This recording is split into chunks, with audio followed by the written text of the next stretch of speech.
Hello, hello, good morning. Horns is blowing, and I'm pissing off the neighbors. Whether homegrown or imported, we feeling shorted, cause we waiting on our paper. So next time, when they ask you where you from, you gon' say Detroit City, where we get back on our feet. Next time, when they ask you where you from, you gon' say Detroit City, when we get back on our feet. Yeah, you don't know about the day, you don't know about the streets, cause when you're in the motor city, nothing is as pretty as the hustle. You don't know about the day, you don't know about the streets, cause when you're in the motor city, everything ain't pretty but it's love though. Next time, when they ask you where you from, you gon' say Detroit City, where we get back on our feet. Next time, when they ask you where you from, you gon' say Detroit City, when we get back on our feet. Yeah.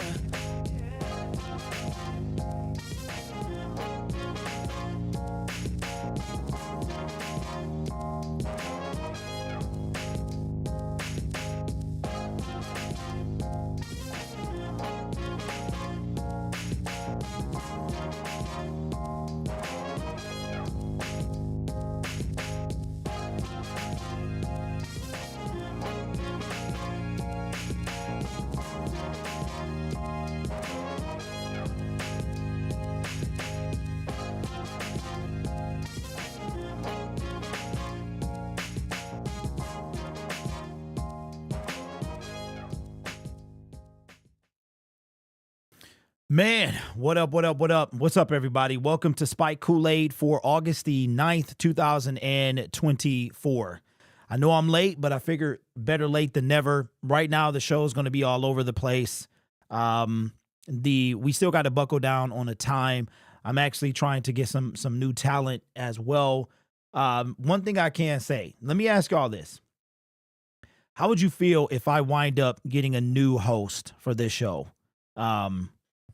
I want to keep, the creation of Spike Kool-Aid. This started a long time ago, but I'm also looking for, it's just tough to do a lot. It's a lot to do. I run multiple YouTube channels. There's some business stuff I need to take care of. So it's extremely tough, but I'm here, man, because this YouTube machine still goes. No matter what happens to you, it still goes. What's up to the people in the chat? Grit Rick, what's up? What's up? Lions Live Wire says, y'all see Marcus Golden retired. I did not. Didn't he just sign with somebody? That's crazy. D-Mac in the building. Appreciate you, D-Mac. Welcome back. Man, it's been a lot of stuff going on this morning. Okay, my family sending me photos of stuff on the bus, and so we'll get back to them. But right now, we got a couple topics that I want to go through. And like I said, I want to keep this channel moving and going. So, comments are always welcome. But until I see some comments, I will kind of do this in video form and go from there. So I wrote this stuff down because I have a sticky note somewhere, and I really should have wrote it in a sticky note, or put it in my phone. I could have done that because everything is so big right now. So let's get into it, man. We got a few topics. We're going to talk about Jake Bates and what Dan Campbell said about him. We're going to talk about Hendon Hooker's debut. In light of that, do the Detroit Lions need a backup quarterback on the roster? Or is Hendon Hooker or Nate Sudfeld that guy? The injuries that hit the Detroit Lions and the defensive front as well. So I'm just going to make these videos and talk until somebody starts commenting. But I appreciate everybody tuning in to the show. All right, so let me see. Let me move this out the way. I'm all over the place. Y'all. Let me see. Can I sit this right here? Oh, man. And I'm so tired. No, I can't put it right there. Let me fold it and put it up over here, y'all. We'll figure it out. I don't know why I didn't think of a sticky note in the meantime. Lions Wire says, yeah, just signed a couple of weeks ago with the Steelers. That's what I thought. That's what I thought, man. I'm like, dang, I guess he didn't. A lot of these guys lose the passion, and it's the same way with us, right? If we doing something and we don't like it, then we will move on from what we're doing. What's up, Barbara? What's going on? Says, bring someone in to compete with Hinder because Suffield has to go. What's up, Aaron? What's going on? Says, what up, what up? Not enough to judge Hooker on, to be honest. Okay. And I love that. Great. You know what? Let's get into that first. Let's talk about that. Let's talk about that first. Let me pull up Hendon Hooker stats, because I think this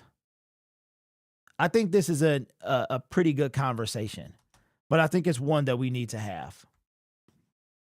And if you recall, well, I'll save all that stuff from my video. Okay. All right. So here we go. Let's get this thing started. Again, we'll talk about the Hendon Hooker. I'll add little segment cards on the side of this. Maybe do something completely different. Braylon says Holmes needs to be on the phone right now. All right, let's get this going.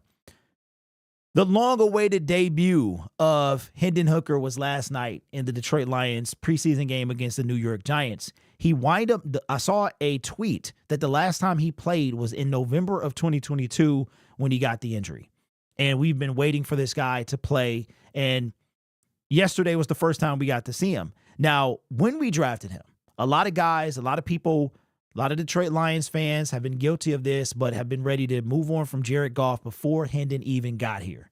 Every single year since Jared Goff, literally every single year since the trading for Jared Goff and trading away Matthew Stafford, Detroit Lions fans, some of them, have been trying to get rid of Jared Goff. Well, the Detroit Lions said, we're going to buckle down, and Goff's our guy. Not only are we not going to trade him away or anything crazy like that. Remember, like Washington Commanders and those guys kept popping up every year. We're going to extend him, all right?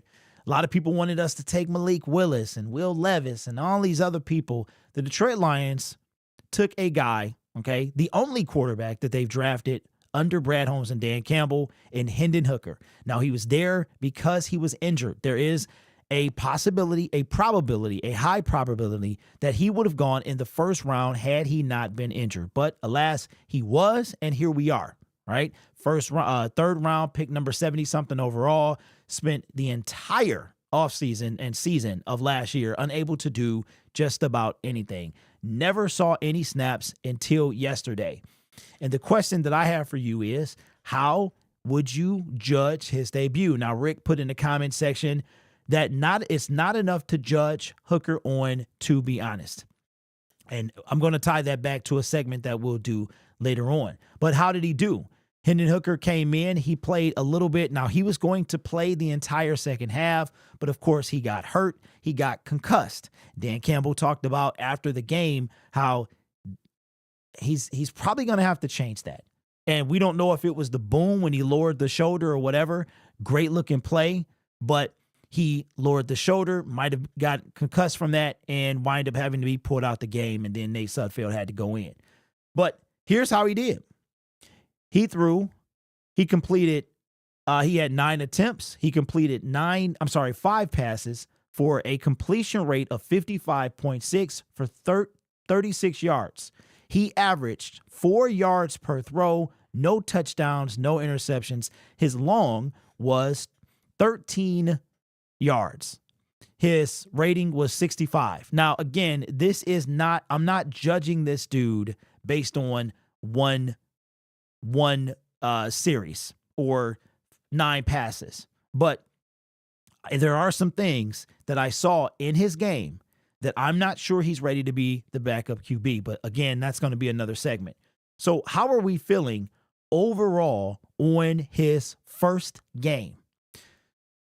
Here's the thing. He looked good at times, then he looked bad at times. Some of the stuff that's coming from practice is carrying over into this game. Now, I know a lot of people are going to put it on. It's 2 things: rust and who he was playing with. Both of those things are a factor. But here's the thing. And again, this is part of another segment. But Hendon Hooker was brought in here to, in my honest opinion, it was never to compete with Jared Goff. It never was. It was always to have the backup role. Now, you could argue and say that when he came, if Jared wouldn't have done as well, then we would have put all our eggs into the Hendon Hooker basket. I disagree with that because we don't know what we would have had year one. So why would you move on from a proven commodity for a guy that can't take a snap in the first year? So in my opinion, he did as you would expect from a guy who haven't played in a year and a half, almost 2 years. However, there's some work that needs to be done. Hooker still needs some work, but has some good showings, though. I agree 100%. Hooker is a guy that needs to play. And that brings me to this next question is, will the Detroit Lions play him for the next 2 games? Assuming he passes concussion protocol, he's able to play. Are we going to give him the start against the Kansas City Chiefs? I would assume he's going to at least start. Maybe Dan Campbell can say, listen, depending on how you do, you'll stay in the game. And just put Sudfeld on the shelf. Will we see him? I'm thinking for the last preseason game, maybe they'll do quarters. 1 quarter Hendon, 1 quarter Nate. Nate needs to take a back seat, in my opinion. But his debut was, I think it was as expected. I don't know, if y'all thought I was going to be difficult on him, hard on him, but I'm trying to avoid talking about this other segment, which is why I'm kind of walking a thin line, because Hendon Hooker's debut and the next segment go together tremendously. So my thing is, overall, I would have to grade him. I'm going to say a C. Give your grade. What would you give Hendon Hooker's debut? I got to say C, man. It was a lot of things from practice that I saw carry over to the game. You averaged 4 yards a catch or a pass. But I think the biggest thing, it was 2 things. One was holding on to the football. Now you could say, okay, well, he's playing with 3rd and 4th string. They couldn't get open. But so was the other team. The other team is playing with those same type of guys on their side.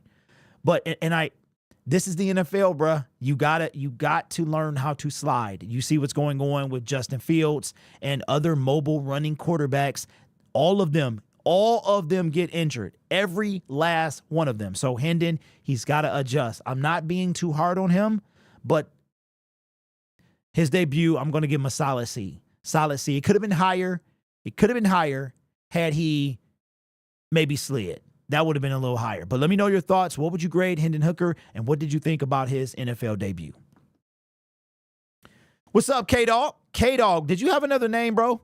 Did you have another name? Sudfeld needs to find his nearest McDonald's and work there. I tried to tell y'all that, but y'all knew that. If he clears concussion protocol, he'll probably start next week. You know what, Rick? That's probably what they're going to do. I was thinking that too. It's like, if Nate started, you're like, okay, are they going to give him a series, a whole half? They wind up giving him a half. And then you have Hendon. You're like, okay, bro, we were itching for Hendon. Oh, my God. It was like watching. It was like torture. It was literally like torture watching Nate Sudfeld. We waited all this time for football, and then we get this guy. Oh, my God. Oh, my God. And we're going to have to talk about a backup quarterback as well. Okay, Superintendent says C+, when as expected, a few overthrows to Maurice Alexander. So understanding who the wide receiver it is that you're throwing to is necessary, but I liked his ability to extend the play and making some plays. I like that too. One of the first plays he did, it was like, well, Jared Goff couldn't do that. You know what I mean? Like, and what I would like to see, honestly, is, and I think this is where it gets a little tricky at, if the Detroit Lions can keep 3 quarterbacks on their roster, why don't they bring in Hendon for not kind of like gadget Taysom Hill, but bring him in for maybe a different set of plays? But are we going to have time to experiment with those in a real meaningful game? Yesterday, preseason football is like backyard football. You know what I'm saying? It's literally for people you're not going to see any offense. You're not going to see any trick, nothing special, right? These are for guys to make the teams and set themselves apart. So Hunt says, see, I like his running ability. If Goff ever goes down on a defense, might not be prepared for a running QB. Hunt, true, but if he has trouble passing, that'll be an issue as well. What's up? Ken says HH incomplete. He was moving the ball, looked comfortable. Shame the protocols put him back on the sideline. Well, yeah. Suffield was tortured. Hey, look, Rick, they brought him back. How can you say that? If you're Dan Campbell, why did you bring him back? Like, what did you expect? What's up, Fresh? What's good with you? Watching your evil laugh as Nate Suffield was sucking was the most hilarious thing. Man, I mean, I don't know what we're doing, but we'll talk about that as well. We will talk about that as well. I think that we need to bring somebody else in here. D-Max says Hendon is multifaceted with the ability to run, pass, or hand off. It is self-evident to all of us that Hendon needs intense practice. But will they give it to him? Suffield needs to be scrubbing toilets. Man, oh man. Y'all are mean. I mean, all I said was he was trash.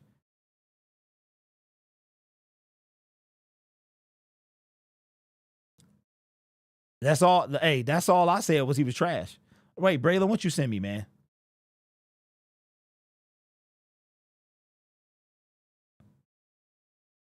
Okay, all right. Jordan Schultz, shout out to B, says 49ers star wide receiver Brandon Ayuk recently had a sit-down meeting with Kyle Shanahan and others in the organization where some open and candid thoughts were expressed. The two sides have since reinstated negotiations on a long-term deal, and there's some optimism that Ayuk, I'm assuming, will be at a Niner. Man, what are we doing? All of that nonsense to stay where you are, man, get out of here. Get out of here, bro. I heard Stione Vaki had a good night. Oh, he had a great night. He had a great Suffield is Monday morning trash.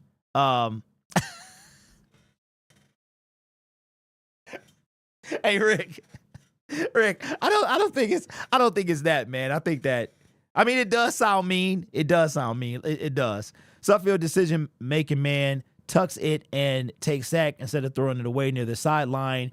Misses Fountain on the same way. Excuse me, throwing into triple coverage, bro. It was like not one, not two, but three people over there, and it got intercepted. Lions should deploy Hendon like the Saints utilized Taysom Hill. I would be terrified, Shake and Bake, if they did that. Taysom Hill, when he comes in, you know like 90% what he's going to do. That terrifies me. It really does. Okay, let's get into this. All right, so let's have a quick little segment, man. Let's have it. Well, this one won't be recorded, but I got to ask y'all a question.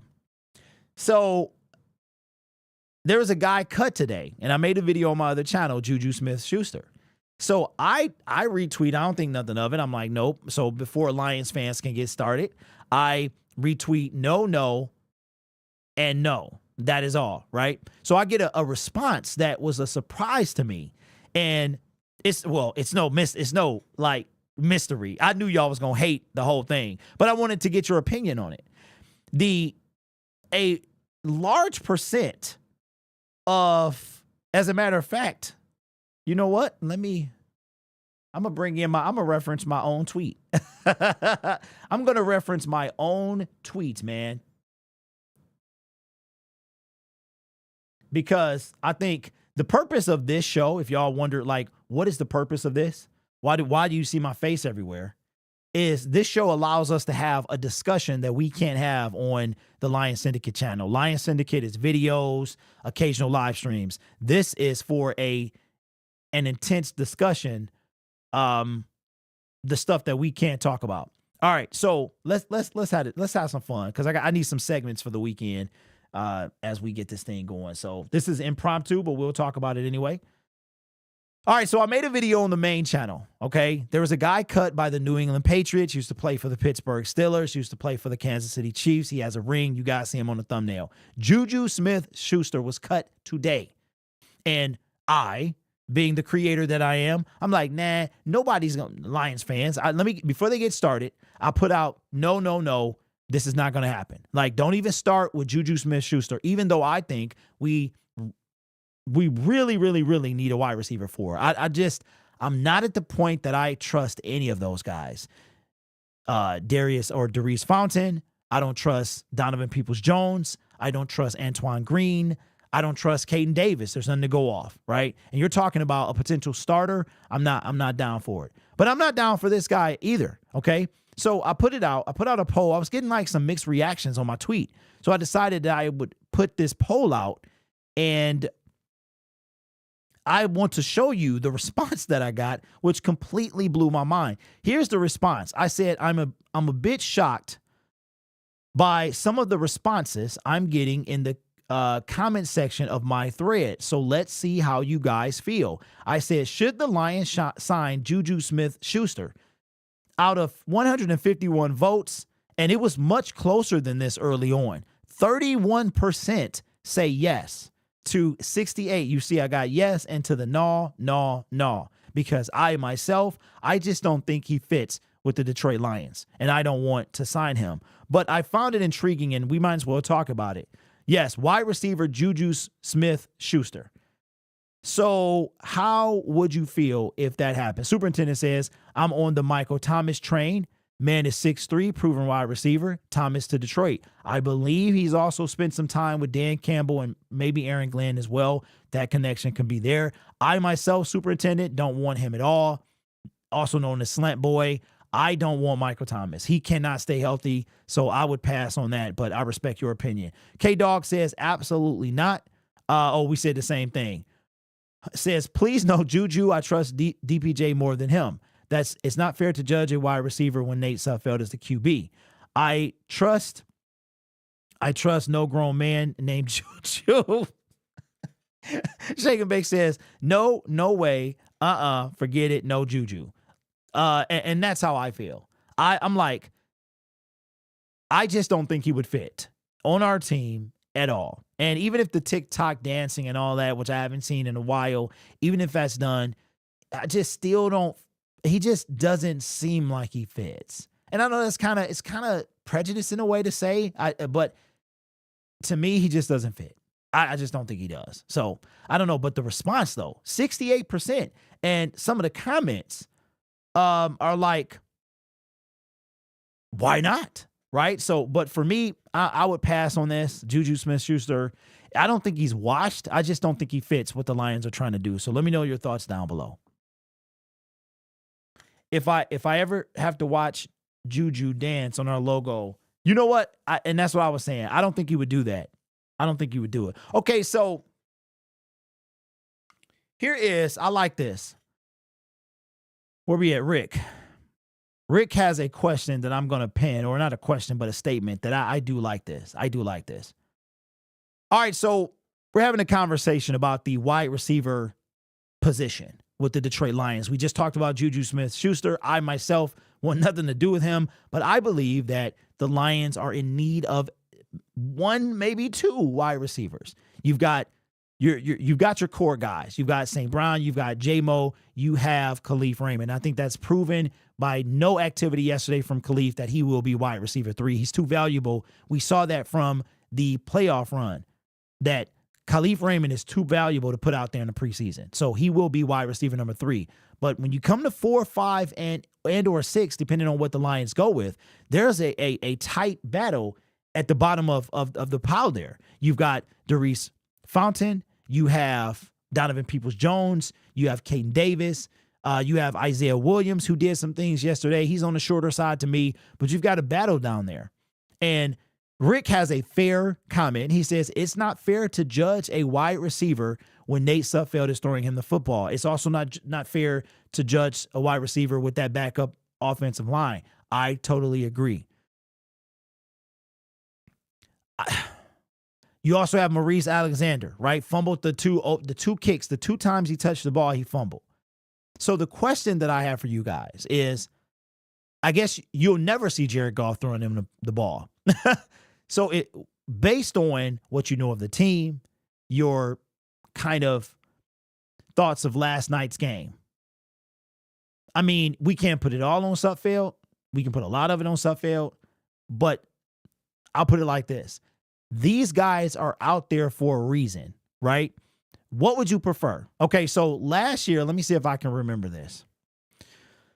Last year, we started with St. Brown, right? Josh Reynolds. I can't remember where Antoine Green was. Marvin Jones Jr. I don't know if he was on the practice squad or on the team. I know we carry 5 wide receivers. So if somebody remembers that, put it in the comment section. But for those of you who remember, would you prefer our 5 wide receivers from last year or the potential 5 we can have this year? The potential 5 is St. Brown, Jamison Williams, Khalif Raymond, Donovan Peoples-Jones, Antoine Green, Caden Davis, Isaiah Williams, Darius Fountain. How are you feeling from those names? And I'm not just, I know we might be you think I'm talking about names. I'm talking about production. All of the guys that I mentioned, minus DPJ, are practice squad guys. Darius Fountain, practice squad. I don't know why I call him Darius. Darius Fountain, practice squad. Caden Davis, practice squad. Antoine Green, I can't remember if he was put on the practice squad or not. 7th round pick. Isaiah Williams, undrafted free agent. Is that really who you want to go into battle with? If you're trying to knock off the San Francisco 49ers, you're trying to beat the Ravens, pay them back when you played them in the Super Bowl because we don't play them this year. Are you really trying to go to war with practice squad wide receivers? That's the question that I have. So, although it's not fair to judge the wide receivers based off who's throwing them the football, they're playing in the preseason for a reason because they're trying to, their value is yet to be determined. Now, Darius Fountain was so valuable for Brad Holmes and Dan Campbell that they put him on a practice squad and they managed to hold him for the entire year. Dan talked about it in his press conference a few days ago. But for me, I would have to take a look at other options for wide receiver 4 and 5. I'm not myself comfortable necessarily going to battle with these unknown commodities. That's just me. But let me know your thoughts in the comments below. Or does Peyton Manning want to come play Lions preseason? Donovan Peoples-Jones knows he's getting up in age and made a vow to himself to be the best he can be this year. I'm assuming he feels that way. Well, that's good to see. Last year, no doubt. Last year, 100. Last year with no hesitation. So that's my whole point. Last year, mostly because of Josh Reynolds. Really? Well, you know what? Here's what's funny, Hunt. A lot of Lions fans, they just swear we just gon', so what?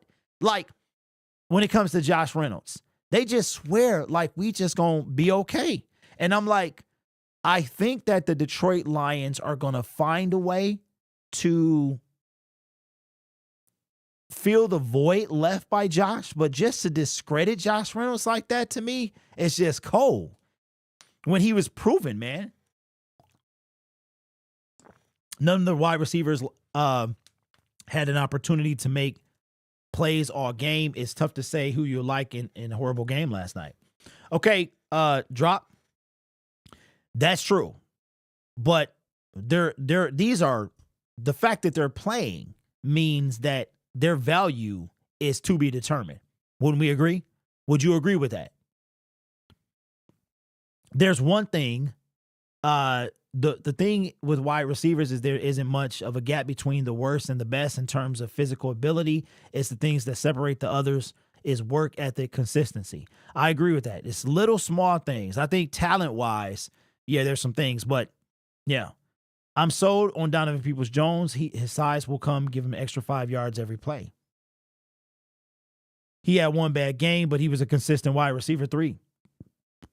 K-Dog, what was your old name, man? Says, I think people still in their feelings about the NFC Championship game when it comes to Josh. They could be. What Josh Reynolds got was completely uncalled for. It was. I don't know. But me, if my personal opinion, I think we should have paid him.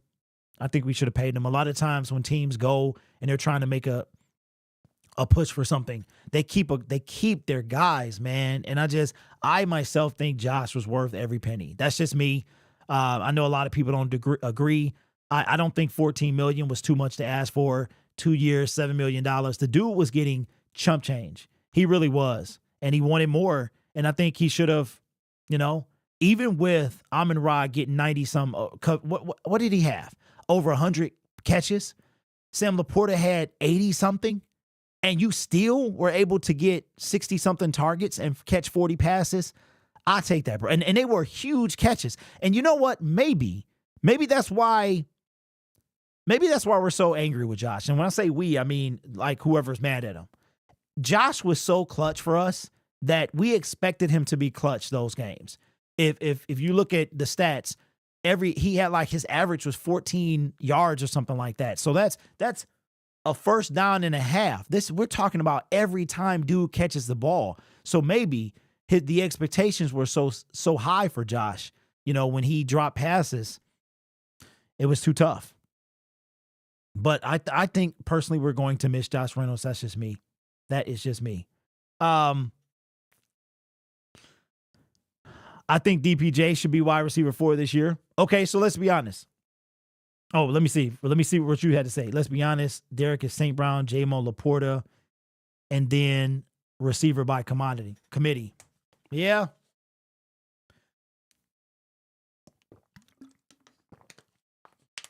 Okay.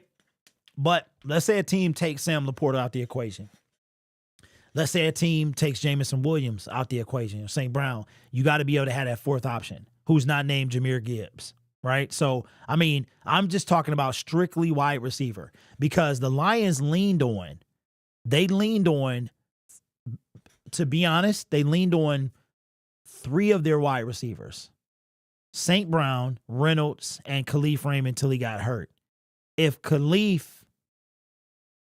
J-Mo can replace Reynolds, then who's going to replace J-Mo, right? So I myself just want another reliable receiver.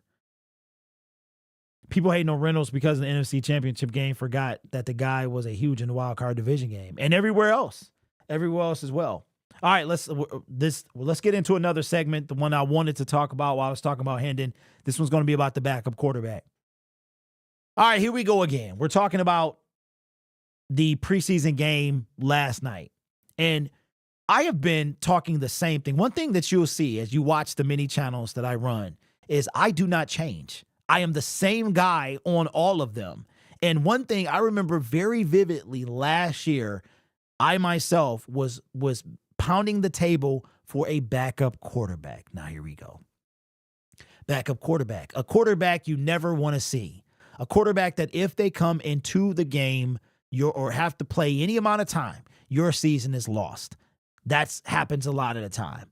But in some cases, a backup quarterback can be leaned on for a stretch of games, 4 to 6, maybe more. We've seen it happen with our quarterback last year, Teddy Bridgewater. Teddy Bridgewater was a backup machine. This guy would come in, and as a matter of fact, he backed up. He came in. I believe Dan Campbell was there when he came in and went on a stretch when Drew Brees was hurt a couple years ago. I want to say he went 5-1 or something like that when Drew was out. I can't remember what happened to Drew. But I think that although, and if you guys have been with me for any amount of time, I'm talking about 5+ years, I was talking about a backup quarterback when we had Matt Castle, when we were talking about Chase McBurger Daniels. That's when I was talking about, don't forget, we had both those guys, Chase Daniels and Matt Castle. Last year, we finally got it right. As the preseason, the offseason is approaching, but before the preseason, we go out and we sign Teddy Bridgewater. That was one of, in my opinion, the smartest moves of the offseason. A backup quarterback is simply insurance.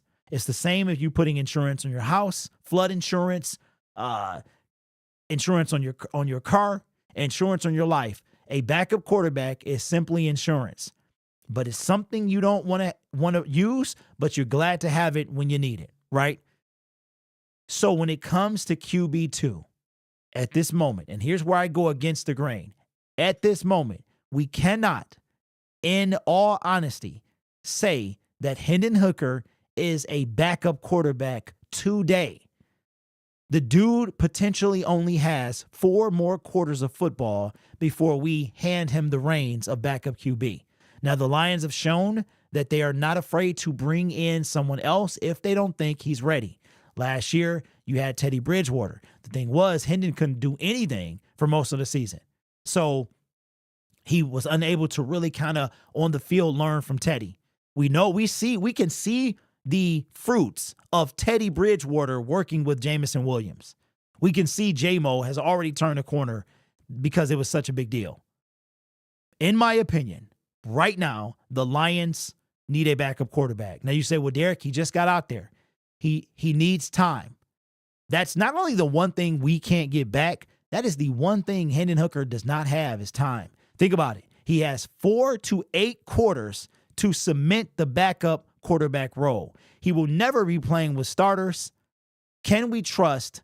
We know we can't trust Nate Sudfeld. That's not even a thing. He shouldn't even be on this team.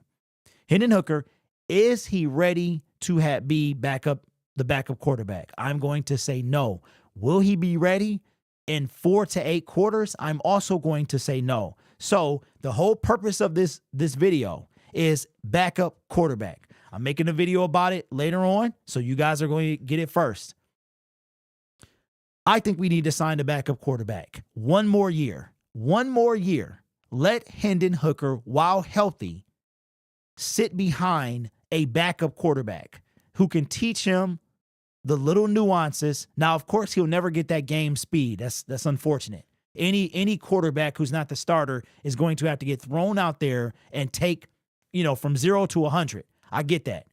But Hendon needs time to develop even into a backup quarterback. I just don't think he's ready. So for me, I'm bringing somebody in. All we need, if we just base the backup role off of last year, Teddy Bridgewater came in, one game in a blowout game? He should have been in way further than that, in my opinion, but he was there. Like a backup role, you know what you're doing. You're not competing with the starter. You're there to help the starter, help the team. So for me, I'm giving Ryan Tannehill a call right now. Now he's a free agent. Taylor Heineke, I don't know if he's a free agent. I think he's on a team, so we would have to trade or wait for him to be cut. I can't imagine a quarterback that could be cut that would be better than Ryan Tannehill right now. So for me, I'm giving him a call. Say, look, here's the position. Here's our offer. Jared Goff is the starter. There's no doubt about it. You good playing backup? Because we need you to mentor the young guy. So that's just what I would do. Teddy Bridgewater was a real comfort to have as a backup quarterback. You know what was even better, D-Mac, about Teddy Bridgewater? Is Teddy Bridgewater, he had his time, right? Because wasn't he like pick 32 or something like that? Teddy Bridgewater had his moment. He was the starter in Minnesota. He knows what being a starter felt like. My favorite thing about Teddy Bridgewater is knowing his role. He wasn't trying to compete with the starting job. He wasn't trying to disrupt the flow. He was there to help the team. He knew it was his last year. He was there for no other reason but to help the Detroit Lions. Man, I wish we could have at least gone to us. Could you imagine had we gone to the Super Bowl and won it, and Teddy Bridgewater gets to ride off into the sunset with a Super Bowl ring and barely doing anything as far as on the field. But the knowledge that he brought, even think about it now. Even though Hooker couldn't play and couldn't practice to some regard, Teddy Bridgewater was still a big deal. And imagine if we brought in a veteran while Hendon can actually play and practice and all of that stuff. And we give Hooker his time. We know Jared Goff is going to be the quarterback for the foreseeable future. We know probably after this year, Hendon Hooker is going to be the backup quarterback. I just don't think he's ready. I think the Detroit Lions should give Ryan Tannehill a call, or I don't want them trading for anybody but a defensive end. The only person I would see them trading for is Matthew Judon. That's it. When it comes to a wide receiver, pick up somebody in free agency. Any other option, pick up somebody in free agency. So that's just me. To me, I would be giving Ryan Tannehill a call right now. Let me know what you think in the comments below. I called Taylor, to be honest. So here's the thing, though. He is not a free agent. He's not a free agent. So, okay, can you keep 3 quarterbacks on the roster? I'm still confused by the rule. I thought it was 2 and an emergency quarterback. Is it 3 and an emergency quarterback, or is it 2? Let me know. See, that's Teddy. Teddy worked with a lot of players behind the scenes. He was extremely valuable. I agree. And I think Hooker could use that. You know what I'm saying? I think Hooker could use, now you can play, you can be active, you can be mobile, And now you can use that mental knowledge and put it on the field. Don't forget, Hooker was on the NFI list until what? Like December? Something crazy like that? See, Braylon, I'm confused because I thought it was 2 and an emergency. Then I saw that it's 3. So I don't know. I looked at the rule book and I thought I saw 3. So I'm not sure, man.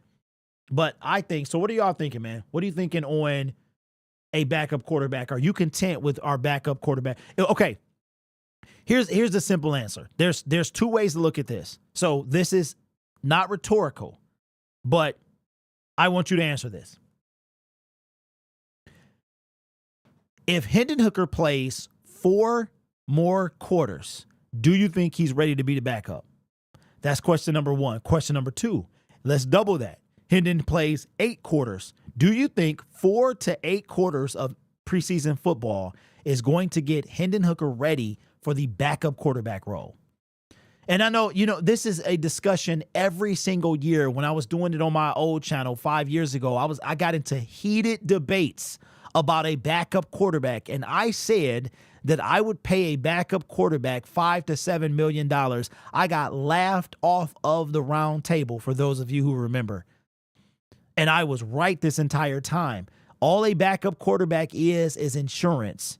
You glad you have it when you need it, and it's messed up when you don't. Because if Ryan Tannehill came in, Jared Goff breaks his thumb. Don't forget, Jared Goff hurt himself his last season with the Rams. How many times did we see Matthew Stafford hurt himself?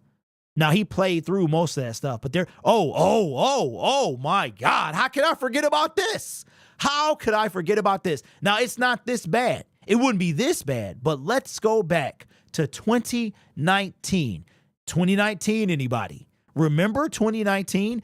Oh, let's not even go back that far. Let's go back to the abysmal 2021 season when Jared Goff had an oblique injury and we had to watch Tim Boyle play football.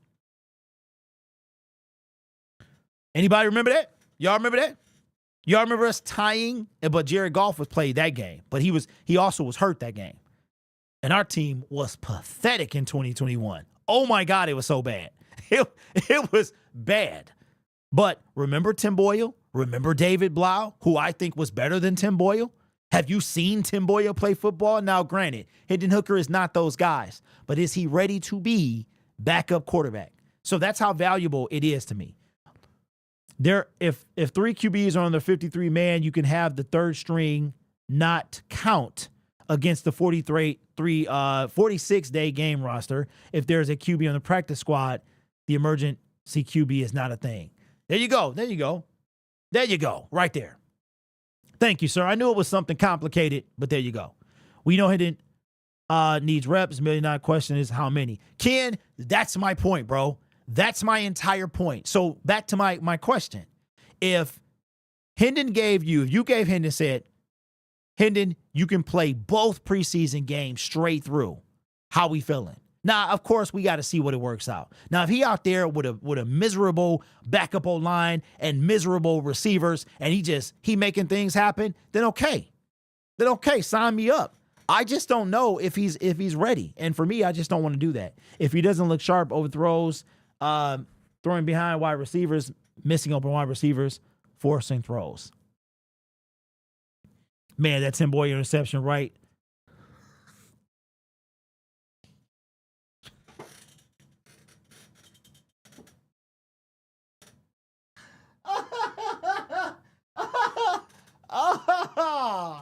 Oh, man. Hey. Bro, super. That was 2021, right? Because I mean, dude was standing right there, and he threw it straight to him, and we would have scored. Like, we were in scoring distance, bro. What did he pick it off at? Like the 5? Oh. Tim Boyle is bad. He's bad. Wow. Okay. Tim Boyle is bad. And they won't clear the waivers to get to the practice squad. Well, Ken, what would happen? Yeah, I don't think we would ever put him on a practice squad. And if we did, we would only be able to protect them 4 times. So that's another reason too why he probably will be back up number 2, because I don't know what kind of loopholes you can have. But it was just explained he would have to be QB3. The way they could keep, there it is. The way they could get Ryan Tannehill and keep Hendon Hooker will be to designate Hendon the emergency quarterback. So he would be basically inactive. Yeah. He wouldn't count toward the roster or something like that. So but practice squad, no. After they ran out of protections, somebody would come take him in a second. So yeah, he couldn't go there. Bro, it threw straight to him. Straight to him. All right, so let's talk about this guy. So we've been talking about all week long the kicking situation. The Detroit Lions still only have 1 kicker on their roster. If Jake Bates was to have, and I'm not too sure if they bring in a guy on the practice squad, but we talked about a backup QB as insurance. I think they do, and they'll have a backup kicker as well. Everyone usually has a backup kicker on the practice squad, just in case of emergency. Jake Bates, we've been hearing about him. I was the number 1 advocate to get him on the team. Literally spoke it into existence. You don't believe me? Go check the tape. I'm trying to do the same thing with Judon right now. Jake Bates was the only points of our game yesterday. 53-yard field goal, went rainy. One thing I noticed, though, is when the team was celebrating, he didn't smile, he didn't laugh, he didn't high-five anybody. He looked disappointed. Like, what you looking disappointed for, man? You just made a 53-yard kick. Wind up being our only points of the game. But then I heard Dan Campbell later talk about him. Dan Campbell said, this is our guy. We trust in him. We believe in him. He's our guy. And that kick was big for the confidence of Jake Bates. My confidence in Jake has never really wavered. He just got to be more consistent. And I was wondering, okay, is somebody going to bring him some competition? Which the Lions worked out 4 kickers 2 weeks ago, 4 of them. One of them was the second best kicker, or actually statistically the best kicker in the UFL, which was Andre Smits. Jake had the longest, and he also kicked more attempts. James Turner available. Still not on a team. Packers released him last week, but yet we're not bringing anybody in. So I think that goes a long way to show you the faith that they have in Jake Bates. Braylon says, I truly believe Bates is the guy. Bates will be in Detroit, the Detroit Lions version of Justin Tucker. He can be.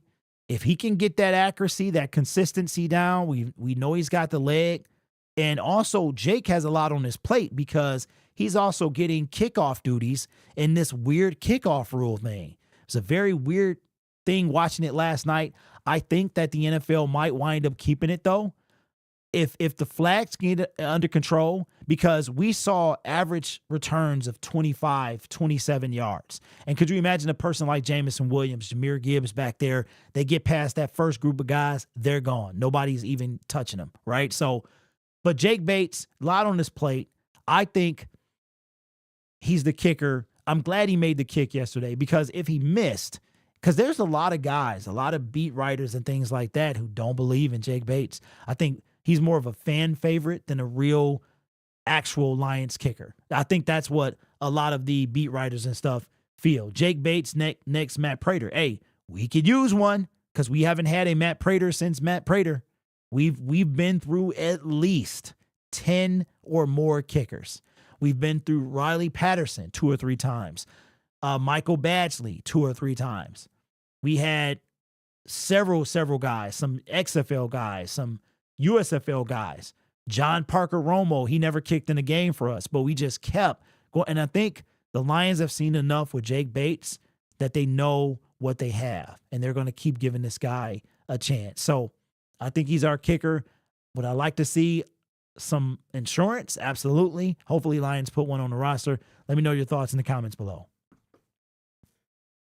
So that's what I think, guys. I think that overall, it was good to have football back.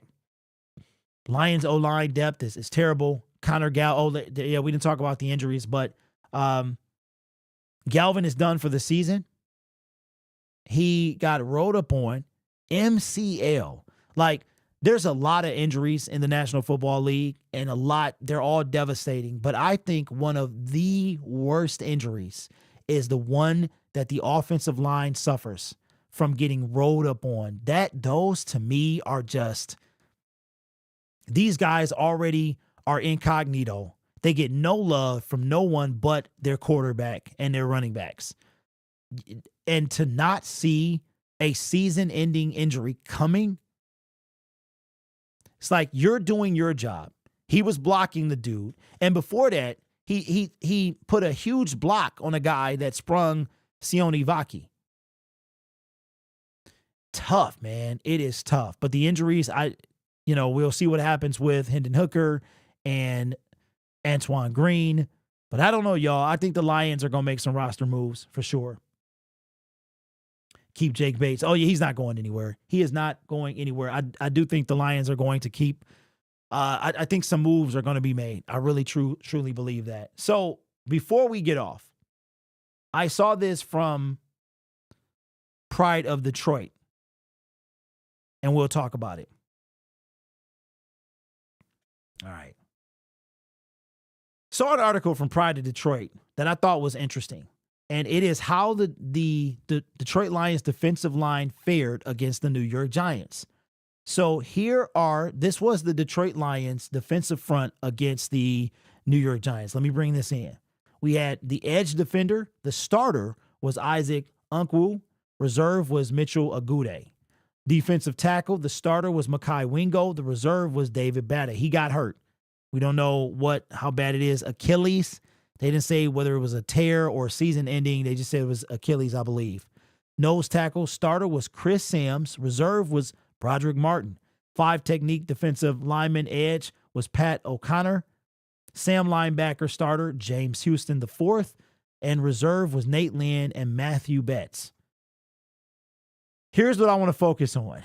They did a notable observation of Broderick Martin. Here's what they had to say. Let me see, do they say any more after this? They say a lot. But it says, it was a little surprising that Chris Smith got the start over the 2023 third-round pick Martin at nose tackle, while his veteran competition, Kyle Pico, was inactive. Pico not playing could be a combination of getting the younger players more reps, since Pico has been in and out of the league since 2016, but it also could be that Pico has a big lead over Smith and Martin. That could be true. What are their overall thoughts on Broderick Martin, though? Let me see. Martin played a lot for a reason. He needs as much experience for his development as possible, and he needs to show the coaching staff more consistent play. Specifically, he needs more consistent get off at the snap, better pad levels, square shoulders, and effort. Hopefully, the Giants game is a small step in the right direction for Martin. His usage this season, backing up DJ Reader, will be dependent on his ability to eat blockers and not lose ground. The key for this defensive nose tackle position is controlling space and allowing the linebackers and defensive linemen around them the room to roam and make plays. Now, Broderick, I don't know how many snaps he played. He did have like a cleanup sack where it should have been his alone, but he could not wrap the guy up. I think it was Drew Lock at the time, and it was cleaned up by, I think, Nate Lynn. It was good to see him out there. He played more yesterday than he played all season long last year. This is without DJ Reader. So for him to back up a guy like DJ Reader, he's going to have to make a lot of progress. And with that defensive line, we got 2 sacks. 2 sacks. Not tripping about that at all. We got time. There's people out there that we can get. But Broderick Martin, man, it was good to see. I was still confused. I thought his number was 9. I knew his number was 99, but I kept looking for 98. Like, duh, but that's DJ Reader. So for me, wow. Rick says, according to PFF, the worst player we had on the field was James Houston. Aaron says I was not impressed with James Houston. Houston had the lowest PFF grade. Really? Well, y'all, hey, listen, hold on now. I think they got a segment on James Houston. And that mug is long. Well, you know what? You know what? We'll be back. Well, really?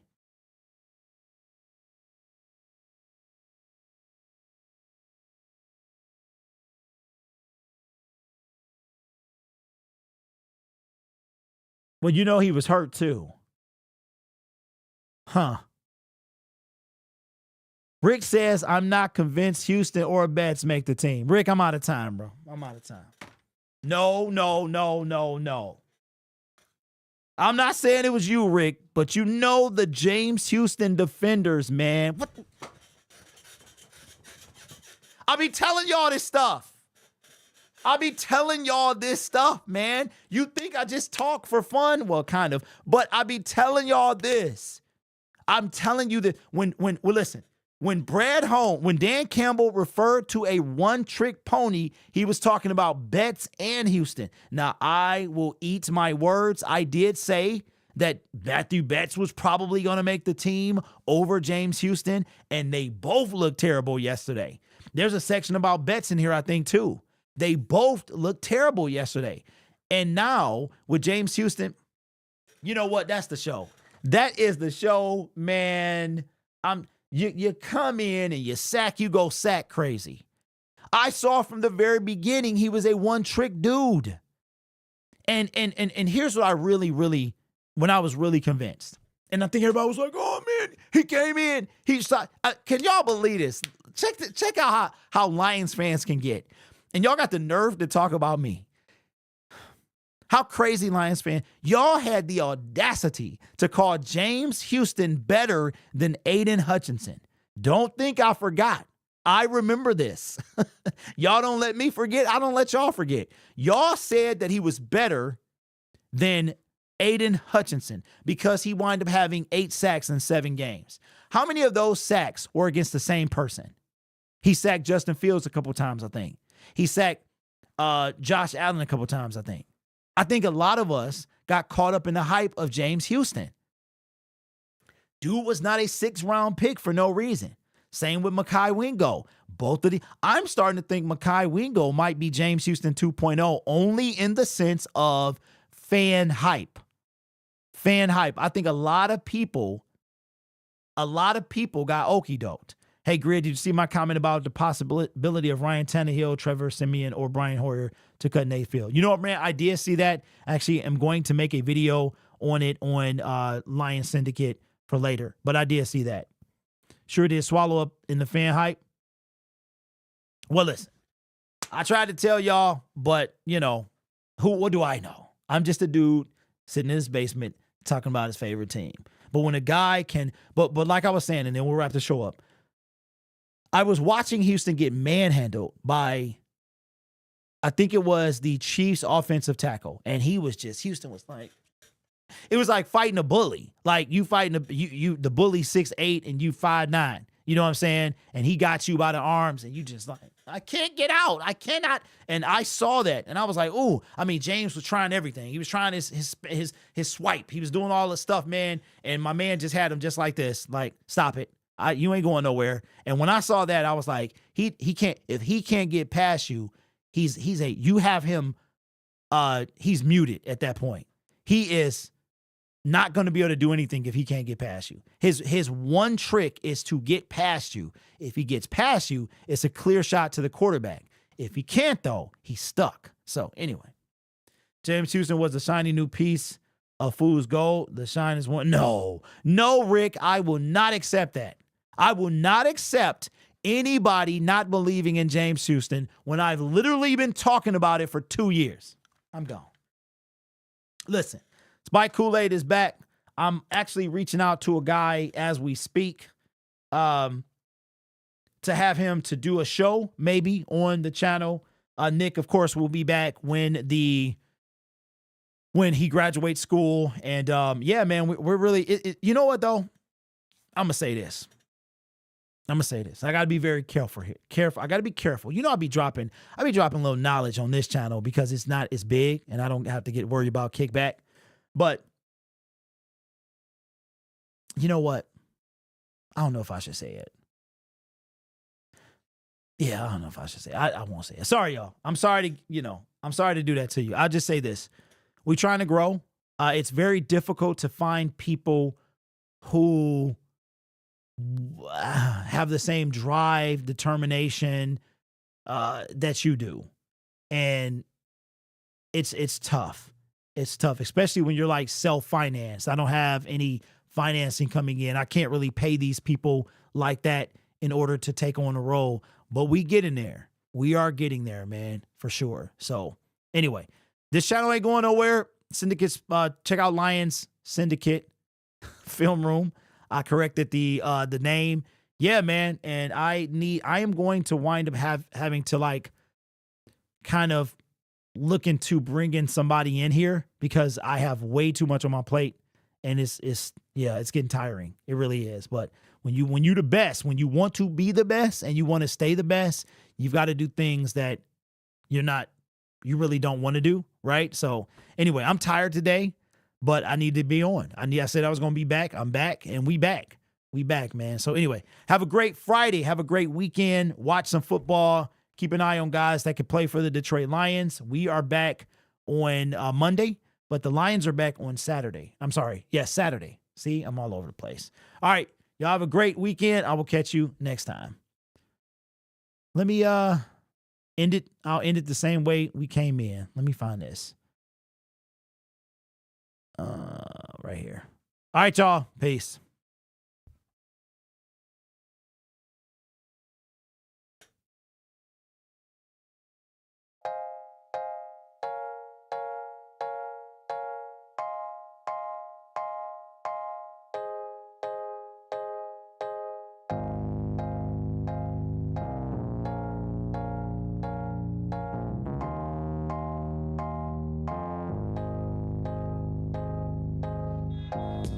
Hello, good morning. Horns is blowing, and I'm pissing off the neighbors. Whether home grown or imported, we feeling shorted, cause we waiting on our paper. So next time, when they ask you where you from, you gon' say Detroit City, where we get back on our feet. Next time, when they ask you where you from, you gon' say Detroit City, when we get back on our feet. Yeah, you don't know about the D, you don't know about the streets, cause when you're in the motor city, nothing is as pretty as the hustle.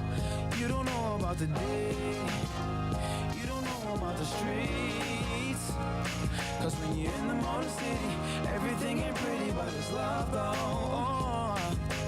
Next time, when they ask you where you from, you gon' say Detroit City, where we get back on our feet. Next time, when they ask you where you from, you gon' say Detroit City, when we get back on our feet. Yeah.